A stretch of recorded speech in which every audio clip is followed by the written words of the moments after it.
महर्षि स्वामी दयानंद प्रणीत सत्यार्थ प्रकाश छठा समुल्लास, जिसमें कि राज धर्म के विषय में बताया गया है। कल हम पढ़ रहे थे राजा की आवश्यकता क्यों। हमारा कल का टॉपिक क्या था? राजा की आवश्यकता क्यों। तो उसमें उत्तर दिया था हमारे यहाँ 4 आश्रम हैं और 4 वर्ण हैं।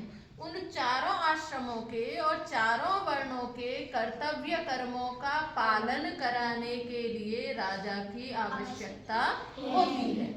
और राजा को क्या है? दंड। राजा क्या है? दंड। यानी राजा के अंदर इतना तेज होना चाहिए, उसका दंड इतना मजबूत होना चाहिए कि उससे जो पापी लोग हैं, अत्याचारी लोग हैं, चोर हैं, डाकू हैं, लुटेरे हैं, अन्यायकारी हैं, वो कैसे हो जाएं? उसके तेज के आगे दब जाएं।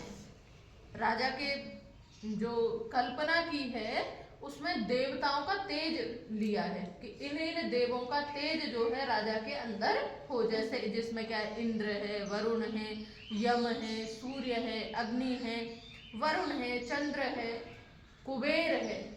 इनका अंश राजा के अंदर माना गया, यानी इनकी जो विशेषताएं हैं वो राजा के अंदर होंगी तो एक राजा वास्तव में राजा होता है। उसका शासन, देखो राजा का सबसे महत्वपूर्ण बिंदु है उसका शासन। शासन यानी उसकी आज्ञा। उसकी आज्ञा का पालन हो रहा है तो राजा क्या है? सही है। यदि उसकी आज्ञा का पालन नहीं हो रहा है तो राजा कैसा है? निस्तेज है। कैसा है? निस्तेज है। तो राजा को तेजस्वी होना चाहिए, उसके अंदर सूर्य जैसा तेज होना चाहिए, अग्नि जैसी तीक्ष्णता होनी चाहिए, उससे विरोधी यम की तरह कांपने चाहिए, तो वो राजा सही होता है। और कल उसी प्रकरण में जो है हमने दंड के विषय में पढ़ा था। दंडः शास्त्री प्रजा सर्वा दंड एवाभिरक्षति दंडः सुतेषु जागर्ति दंडम धर्मम विदुर्बुधा। यानी दंड को धर्म की स्थापना का महत्वपूर्ण बिंदु माना है। अब उसी दंड के विषय में आगे कहते हैं समीक्षसा धृतः सम्यक् सर्वारञ्जयति प्रजाः असमीक्ष्य प्रणीतस्तु विनाशयति सर्वतः। देखो भाई, दंड भी सभी नहीं दे सकते, दंड सभी नहीं दे सकते। सबके हाथ में यदि दंडा पकड़ा दिया जाए तो वो एक गांव में कहावत है, अंधी बाटे रेवड़ी फिर अपने को दे। यानी रेवड़ी माने गांव में गीत वीत गपते हैं तो उसमें क्या होता है? प्रसाद बांटा जाता है, बतासे आदि ऐसी कुछ भी चीज बांटी जाती है। तो वो क्या, जो उसके अपने घर के अपने बालक बच्चे होते हैं बार बार उन्हीं को दिए जाती है, दूसरों को कम देती है, थोड़ा देती है, नहीं देती है, ऐसा कर देते हैं। तो यानी राजा जो है वो अंधी बाटे रेवड़ी नहीं होना चाहिए, यानी पक्षपाती नहीं होना चाहिए। उसी के लिए यानी दंड वही व्यक्ति दे सकता है जो पक्षपात रहित हो, जो न्यायकारी हो, जो धर्म की स्थापना को करने वाला हो, जो वेद, सत्य, ईश्वर, धर्म, न्याय में विश्वास करता हो, वही क्या है? राजा हो सकता है। और वही दंड देने का अधिकारी, ऐसे कोई भी दंड नहीं दे सकता। इसीलिए कहा समीक्षसा धृतः सम्यक् सर्वारञ्जयति प्रजाः। ये कह रहा वो दंड समीक्ष माने अच्छी प्रकार से परीक्षण करके धृतः धारण किया जाता है तो क्या करता है? प्रजाः रञ्जयति, प्रजा को रंजित करता है, आनंदित करता है, प्रजा को प्रसन्न करता है। यानी प्रजा में सुख, शांति, खुशहाली आती है जब दंड का सही प्रयोग किया जाता है। और वहीं पर वही दंड यदि असमीक्ष प्रणीत हो गया, बिना परीक्षा पूर्वक अच्छे प्रकार देखे बिना दे दिया गया तो वो क्या करता है? संपूर्ण विनाश को लेकर के आता है, वो विनाश का कारण बनता है। जैसे मान लीजिए वर्तमान में बहुत सारी घटनाएं, दुर्घटनाएं चलती रहती हैं। कोई व्यक्ति है, उसने किसी बालिका का शील हरण किया, अब ऐसे व्यक्ति को दंड तत्काल होना चाहिए। एक सरकार ने नियम बनाया था दहेज प्रथा वाला। प्रारंभ में जो है महिलाओं के ऊपर बहुत अत्याचार हुए, बहुत सारी बेटियों को जो है जला करके मार दिया गया, या बहुत तरीके से जो है प्रताड़ित करके नाश को प्राप्त कराया गया। उस समय सरकार ने एक कानून बनाया, दहेज एक्ट उसको बोलते हैं। अब क्या हुआ, कुछ धूर्त लड़कियां होती हैं, अब वो उसी केस में जो है अच्छे लोगों को भी अंदर करवा देती हैं। तो ऐसे केस में जो है बड़े भले भले परिवार भी जो है विनाश को प्राप्त हुए। अब सरकार ने नियम तो बनाया, लेकिन उस नियम की क्या हो, परीक्षा अच्छे प्रकार से हो। वो नियम का कौन उल्लंघन कर रहा है, कौन उस नियम का फायदा उठा रहा है, ये सरकार नहीं देख पाती, या जो हमारी कानून व्यवस्था है वहां तक नहीं पहुंच पाती। झूठे सच्चे साक्ष्य इकट्ठा करके आज हमारा न्याय क्या किया जाता है, खरीद लिया जाता है। तो दंड जो है समीक्षा पूर्वक हो, परीक्षा पूर्वक हो, ऐसा नहीं हो किसी गलत व्यक्ति को जो है छोड़ दिया जाए और सही व्यक्ति को दंड दे दिया जाए, दंडित कर दिया जाए। तो दंड हमेशा परीक्षा पूर्वक ही होना चाहिए। जैसे आप लोग ही हैं, किया किसने और नाम किसी और पर लगा दिया, अब जो बच्चा निर्दोष था उसको दंड दे दिया गया, तो उसका तो मनोबल गिरेगा ना, उसके अंदर आक्रोश की भावना आएगी, और जो उत्पाती था वो बड़ा हंसता खेलता कूदता फिरेगा, वह मेरा क्या बिगड़ा, मैं तो ऐसे ही दूसरों को फंसाऊंगा। तो ऐसी जो भावना है, ऐसी जो विचारधारा है, वो किसको आमंत्रित करती है, विनाश को आमंत्रित करती है। इसीलिए हमेशा दंड देने वाले को ये ध्यान देना चाहिए, पूरी परीक्षा कर ले घटना स्थिति की, वास्तव में ये दंड का पात्र है या नहीं है। और फिर दंड में भी मात्रा भी होनी चाहिए, त्रुटि के हिसाब से किस व्यक्ति को कितना दंड प्राप्त हो, ये योग्यता के हिसाब से जो है अपने यहाँ दंड का निर्धारण किया जाता था। आप जब मनुस्मृति पढ़ेंगे या याज्ञवल्क्य के स्मृति पढ़ेंगे, जो स्मृति ग्रंथ है, जो हमारे धर्मशास्त्र हैं, उनमें दंड की व्यवस्था देखने में बड़ी कठोर लगती है। यानी चोरी कर रहा है तो उसके हाथ काट दो, किसी ने परस्त्री गमन किया है तो उसको किस प्रकार का दंड हो। और दंड में भी ऐसा नहीं है सबके लिए एक समान है। जैसे चोरी की, एक ब्राह्मण व्यक्ति ने चोरी की, एक वैश्य ने चोरी की, एक क्षत्रिय ने चोरी की और एक शूद्र ने चोरी की, यानी एक बड़ा अधिकारी, एक उससे छोटा, एक उससे छोटा और एक सबसे छोटा सामान्य व्यक्ति। तो इन चारों ने सेम चोरी की है, तो क्या चारों के लिए समान दंड होगा? नहीं होना चाहिए? नहीं। वर्तमान व्यवस्था यही है, चारों को एक ही समान दंड दिया जाता है। अपनी जो वैदिक व्यवस्था है, वेदों के अनुसार जो है, जितना जिम्मेदार व्यक्ति उतना अधिक दंड का पात्र, जिसकी जिम्मेदारी कम, जिसका ज्ञान का स्तर कम, उसका दंड भी कम। ये हमारे जो वर्तमान व्यवस्था है, हम इसको संविधान की व्यवस्था कहें या जो भी कहें, ये बहुत बड़ी इसमें खामी है। इसीलिए जो है वर्तमान में लोगों को न्याय नहीं मिल पा रहा है, या न्याय जो लंबित हो रहा है वो इसीलिए लंबित हो रहा है क्योंकि हमारी न्याय व्यवस्था में बहुत सारे झोल हैं। एक IAS अधिकारी ने घोटाला किया करोड़ों अरबों का, और एक सामान्य व्यक्ति ने किया। एक बड़े नेता ने दुराचार किया और एक सामान्य व्यक्ति ने किया। दोनों को एक ही समान दंड दिया जा रहा है। भाई वो एक बड़ा प्रतिनिधित्व करता है, बड़ा मोहरा है, तो उसके लिए दंड भी कैसा होना चाहिए, बड़ा होना चाहिए। और जो सामान्य व्यक्ति है उसको उसके क्षमता सामर्थ्य के हिसाब से दंड, यानी दंड जो है वो उदाहरण होता है। दंड क्या है, उदाहरण होता है। वो इसीलिए होता है कि यदि तुमने त्रुटि की तो तुम्हें भी ऐसा दंड मिलेगा। यानी दंड ऐसा होना चाहिए, एक को दंड दिया जाए तो लाखों करोड़ों व्यक्ति उस त्रुटि को करने का सामर्थ्य ना रखें, हिम्मत तक नहीं करें कि ऐसा किया तो ये हो जाएगा। लोग आक्षेप उठाते हैं हमारी संस्कृति पर, हमारी सभ्यता पर कि आपके इसमें तो कितनी क्रूरता है, हाथ काट दिए जाते हैं। अरे जो बेटियों के साथ में इतनी अभद्रता, इतना दुर्व्यवहार कर रहे हैं, इतनी नृशंसता, क्रूरता पूर्वक उनके साथ में अन्याय अत्याचार करते, रूह भी कांप जाए, इतने क्रूर व्यक्तियों के साथ में उनको तो तुरंत जो है चौराहे पर खड़े होकर के सूली पर लटका देना चाहिए, कुत्ते छुड़वा देने चाहिए जो अपने यहाँ था।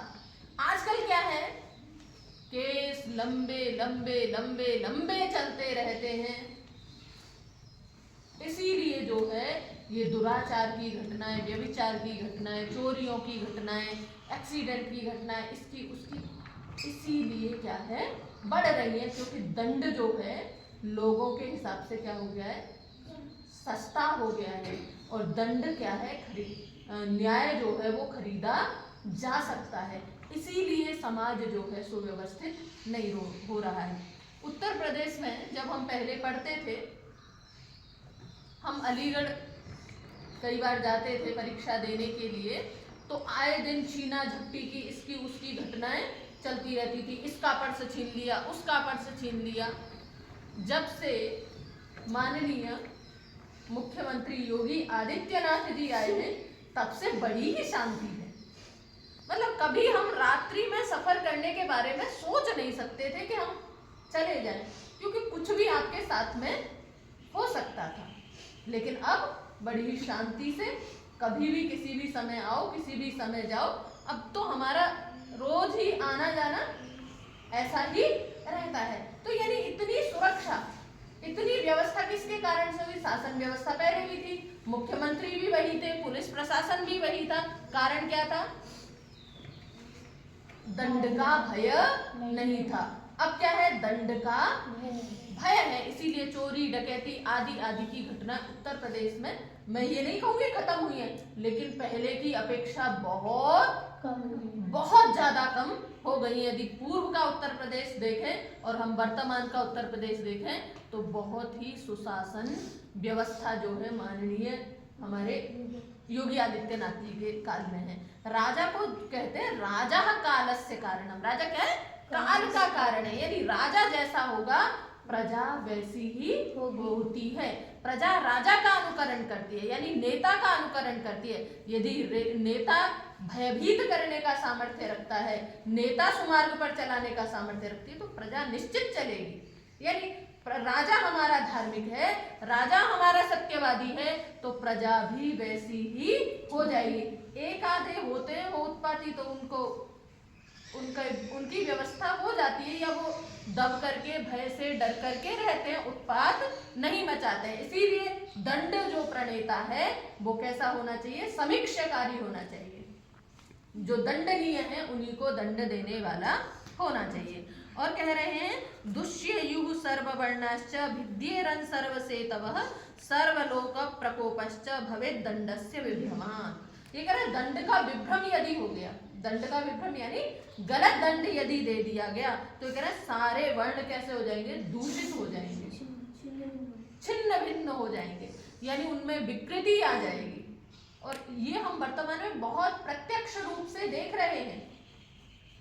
दंड के ना होने से कितनी अव्यवस्थाएं समाज में आ रही हैं, कितनी वर्ण संकरता आ रही है। आजकल देखिए एक्स्ट्रा मैरिटल अफेयर जो है चरम सीमा पर है, क्योंकि दंड ही नहीं है, मिल ही नहीं पाता है।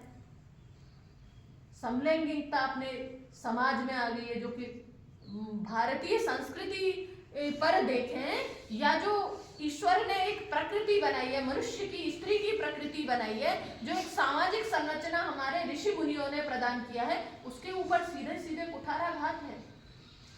कुछ मौज मस्ती के चक्कर में पाश्चात्य संस्कृति के पीछे पड़ करके पाश्चात्य संस्कृति की भोगवादी प्रवृत्ति को अपनाते जा रहे हैं। इससे समाज का बहुत बड़ा ढांचा जो है अस्त व्यस्त होने वाला है।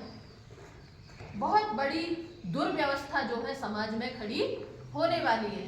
किसके कारण से? दंड व्यवस्था सही न होने के कारण से। आजकल क्या है, राज व्यवस्था को और धर्म को जो है दोनों को अलग अलग कर दिया है। सबसे बड़ा जो हमारे समाज का इस समय कहेंगे हम पतन का कारण क्या है?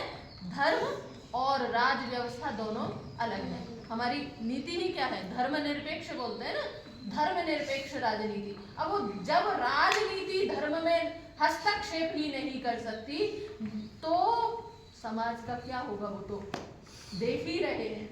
यानी समाज, राजा का काम ही क्या है? धर्म की व्यवस्था करना, और हमारा राज व्यवस्था ही क्या है? धर्मनिरपेक्ष है, तो पतन तो होगा ही होगा। और आप लोगों को इसमें कमान उठानी पड़ेगी। निश्चित मानिए कुछ समय बाद जिस प्रकार से वर्तमान के समाज के हालात चल रहे हैं, समाज लौट करके वही वेद के मार्ग पर आएगा। और वो वेद के मार्ग पर जब लौट करके आएगा तो उसको मार्ग कौन दिखाएगा? जो वेद पढ़ेंगे वही तो मार्ग दिखाएंगे। जो वैदिक व्यवस्था को अपने जीवन में जानते होंगे वही तो मार्ग दिखाएंगे। तो तुम्हारी बहुत वैल्यू होने वाली है, तुम बहुत कीमती बनने वाले हो। जो बच्चे गुरुकुलों में पढ़ रहे हैं, जो वेदों को पढ़ते हैं, जो संस्कृत व्याकरण को पढ़ते हैं, ऋषि मुनियों की परंपरा को जीवन में अपनाए हुए हैं, उनके ऊपर समाज राष्ट्र की बहुत बड़ी जिम्मेदारी आने वाली है। आपको अपने आप को उस जिम्मेदारी के लिए क्या करना है? तैयार करना है। आपको तैयार होना है, आपको समाज का पथ प्रदर्शित करना है। तो अपने आप को, ये ऋषि मुनियों के शास्त्रों को पढ़ते चलिए और जो जो ऋषि मुनि कह रहे हैं उन गुणों को, उन क्षमताओं को अपने अंदर धारण करते रहिए। क्योंकि हमें ईश्वर ने ये अवसर प्रदान किया है। हम दिव्य आत्मा हैं, हमें वेदों को पढ़ने का अवसर मिल रहा है। हम कोई सामान्य आत्मा नहीं है। हम कैसी आत्मा है? दिव्य आत्मा है। हमारे ऊपर ईश्वर की बहुत बड़ी कृपा है कि इतने विभीषिकामय समय में, जहां पर समाज में बाहर निकल करके देखेंगे हर जगह नैतिकता का पतन हो रहा है, मूल्यों का अवमूल्यन हो रहा है, ऐसे समय में हमें इतना सुंदर सुरम्य स्वर्गमय वातावरण प्राप्त हुआ है। ये क्या है? हमारे ऊपर ईश्वर की कृपा है। निश्चित मानिए हमारे पूर्व जन्म के संस्कार बड़े ही अच्छे रहे हैं, तभी जो है हमें गुरुकुल परिवेश मिला है। हमें ऋषियों की वाणी सुनने को मिल रही है, हमें ऋषियों के ग्रंथों को सुनने को मिल रहा है, पढ़ने को मिल रहा है। तो हम बहुत दिव्य आत्मा हैं। हमें ये दंड व्यवस्था को, न्याय व्यवस्था को अच्छे से समझना है, अपने जीवन में अपनाना है। और ये कह रहे हैं तो दंड को कैसे सही प्रकार से प्रयोग करना है। और कह रहे हैं यत्र श्यामो लोहिताक्षो दंडश्चरति पापः प्रजास्तत्र न मुह्यन्ति नेता चेत साधु पश्यति। ये कह रहे हैं जहां पर श्याम यानी दंड कैसा होना चाहिए? लपलपाता हुआ। एक पतली सी छड़ी होती है ना, देखने में तो पतली सी होती है, पर जब हाथ पे पड़ती है, आप लोगों ने तो खाई नहीं, हमने बड़ी खाई है। गुरुजी तोड़ते थे मेहंदी की पतली पतली सी डंडी और वाह, आनंद आ जाता था। तो मतलब वो दंड क्या है? एक बार मिल जाता था तो फिर महीनों के लिए, सालों के लिए क्या हो जाता था? कोटा पूरा हो जाता था। मैंने आपको कल घटना बताई थी कि हमें संस्कृत का नियम लगाया गया और हमने संस्कृत नहीं बोली। इन्हीं सर्दियों के दिनों में जो प्रसाद प्राप्त हुआ उसकी कृपा ये है कि अब हम क्या है, बहुत अच्छे से संस्कृत बोलते हैं। तो दंड ऐसा ही होना चाहिए कि जो हमें हमारे स्मृति पटल पर अंकित हो जाए, यानी हम दोबारा उस गलती को करने के बारे में, करना तो दूर, सोचे भी नहीं। तो वही कह रहा है दंड कैसा होना चाहिए? श्याम होना चाहिए, लोहिताक्ष। जैसे अग्नि लपलपाती है ना, आग से दूर ही भागते हैं, वैसे ही दंड के भय से जो है गलत काम करने से दूर भागने वाले हों। इसीलिए यहाँ पे एक शब्द विशेष प्रयोग किया गया दंड के लिए, क्या? पापहा, पाप को नष्ट करने वाला होना चाहिए। दंड कैसा होना चाहिए? पाप यानी जो हमारे अंदर पाप की विचारधारा है वो क्या हो जाए? समूल नष्ट हो जाए, ऐसा दंड होना चाहिए। और क्या? तस्याहु संप्रणेतारम राजानम सत्यवादिनम समीक्षकारिणम प्राज्यम धर्म कामार्थ कोविदम। तो राजा क्या है? ये कह रहे हैं उस दंड का जो प्रयोग करने वाला है उसको क्या कहते हैं? राजा बोलते हैं। कैसा? कौन सा दंड? वो पहले बता दिया है, जो क्या है? पाप को नष्ट करने वाला है वो दंड, ये कह रहे हैं। और राजा कैसा होना चाहिए? सत्यवादी होना चाहिए। असत्यवादी को दंड देने का अधिकार नहीं है। और क्या? धर्म कामार्थ कोविदम, प्राज्यम धर्म कामार्थ कोविदम। राजा कैसा होना चाहिए? प्राज्य होना चाहिए। प्रकृष्टेन ज्ञानम यस्य, यानी जो प्रकृष्ट पूर्ण रूप से ज्ञान रखता है वेदादि शास्त्रों का, धर्म ग्रंथों का, जिसका ज्ञान की जो श्रेणी है वो क्या है? उच्च स्तर की है, वही जो है दंड देने का अधिकारी है। और फिर का धर्म कामार्थ कोविदम, जो धर्म अर्थ काम को सही प्रकार से उनको तत्व रूप से जानता है, वही क्या है? दंड का वास्तव में प्रणेता है, दंड को प्रयोग करने वाला है, दंड को देने वाला है। और कहते हैं तम राजा प्रणयन सम्यक त्रिवर्गेण अभिवर्धते कामात्मा विषमः क्षुद्रो दंडे नैव निहन्यते। यानी दंड किसके लिए है? राजा का काम क्या है? 4 वर्ग हैं, धर्म अर्थ काम और मोक्ष। अपनी भारतीय संस्कृति में जो है इन चारों की प्राप्ति ही जो है मनुष्य का लक्ष्य है। इसीलिए को बोलते हैं पुरुषार्थ। इनका नाम क्या है? पुरुषार्थ। पुरुषार्थ चतुष्ट, यानी पुरुषार्थ माने पुरुष का जो अर्थ है, अर्थ यानी प्रयोजन। पुरुष यानी तुम तो होंगी नहीं, पुरुष हम पुरुष हैं नहीं है। देखो भारतीय संस्कृति में क्या है, एक ये भी विशेषता है, यहाँ पर पुरुष शब्द का मतलब केवल पुरुष जाति से नहीं है, पुरुष में स्त्री भी आती है। जहाँ कहीं भी पुत्र शब्द कहा गया है तो पुत्र का मतलब क्या है? वहां पर पुत्री भी है। जहाँ बालक कहा गया है वहां मतलब बालिका भी है। यानी किसी लिंग विशेष को कह रहा नहीं है वो, यानी वो जो भी मनुष्य जाति है, मनुष्य जाति में चाहे स्त्री हो चाहे पुरुष हो, वो सबको इंगित करता है, सबको संकेतित करता है। तो राजा का काम क्या है? जो हमारा पुरुषार्थ है, धर्म अर्थ काम मोक्ष है। अब मोक्ष तो भैया जिसके जैसे संस्कार होंगे, जिसकी तीव्र इच्छा होगी वो प्राप्त करेगा। लेकिन राजा का काम क्या है? 3 चीजों तो प्राप्त करा सकता है ना। कौन कौन सी? धर्म को प्राप्त करा सकता है, अर्थ को प्राप्त करा सकता है और कामनाओं को प्राप्त करा सकता है। यानी राजा की जो व्यवस्था हो, जो सामाजिक हमारा ढांचा हो, वो इस प्रकार से हो, व्यक्ति अपने धार्मिक कार्यों को भी पूरा करे और व्यक्ति अर्थोपार्जन भी सही से करे और अपनी कामनाओं को, इच्छाओं को भी पूरा करे। यदि ऐसा नहीं हो रहा है जिस राजा के राज्य में, वो राजा सही नहीं है। भगवान श्री राम हुए हो या उनकी परंपरा में जितने हमारे राजा हुए हैं, वो इस बात का विशेष ध्यान रखते थे। अब तो हम किससे क्या कहें, हमारी तो राजनीति धर्मनिरपेक्ष है, तो अब इस विषय पे तो मुद्दा बनता ही नहीं है। काम आत्मा विषम क्षुद्रो दंडे नहीं निहन्यते। ये कह रहे हैं जो विषम है, शूद्र है, शूद्र यानी जिसकी सोच कैसी है? कुत्सित है, जिसकी सोच छोटी है, जिसकी सोच में क्या है? अपने यहाँ बोलते हैं गोबर भरा हुआ है ना।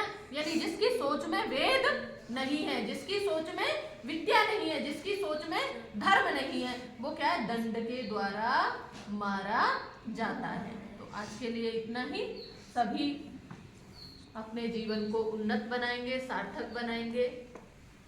इन्हीं कामनाओं के साथ में आज हम यही विराम देते हैं। ओम।